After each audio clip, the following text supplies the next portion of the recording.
മടിക്കേന്ന് കൊമ്പൂതി ചെന്നാപ്പാറമേളിൽ നിന്ന് മുസ്ലിം പള്ളിയുടെ അങ്ങോട്ട് ഇതിലെ കയറി വരണം. മുണ്ടക്കത്തുനിന്ന് ഒരു 15 കിലോമീറ്റർ.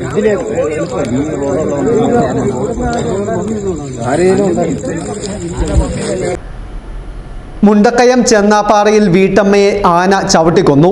ഇന്ന് വൈകിട്ട് 5:30 സംഭവം. പെരുവന്താനം പഞ്ചായത്തിലെ 7-ാം വാർഡ് ചെന്നാപ്പാറ കൊമ്പൻപാറ ഭാഗത്ത് ഇസ്മായിലിന്റെ ഭാര്യ 45 വയസ്സുള്ള സോഫിയയാണ് മരണപ്പെട്ടത്. കുളിക്കുവാനായി സമീപത്തെ അരുവിലേക്ക് പോയ സോഫിയയെ ആന ചവിട്ടിക്കൊല്ലുകയായിരുന്നു. ഈ സമയം വീട്ടിൽ മകനും മകളും മാത്രമാണ് ഉണ്ടായിരുന്നത്. ഏറെ നേരമായിട്ടും അമ്മയെ കാണാത്തതിനെ തുടർന്ന് മകൻ അന്വേഷിച്ചു ചെന്നപ്പോൾ അരുവിക്ക് സമീപം ആനയുടെ ചവിട്ടേറ്റ് മരിച്ച നിലയിലാണ് സോഫിയയെ കണ്ടെപ്പെട്ടതെന്നാണ് അറിയുന്നത്. ആന അലറി ചിഹ്നം വിളിക്കുന്ന ശബ്ദവും കേട്ടതായും പറയപ്പെടുന്നു. മരണപ്പെട്ട സോഫിയയുടെ മൃതദേഹം ഇതുവരെ ഇവിടുന്ന് എടുത്തുമാറ്റുവാൻ സാധിച്ചിട്ടില്ല.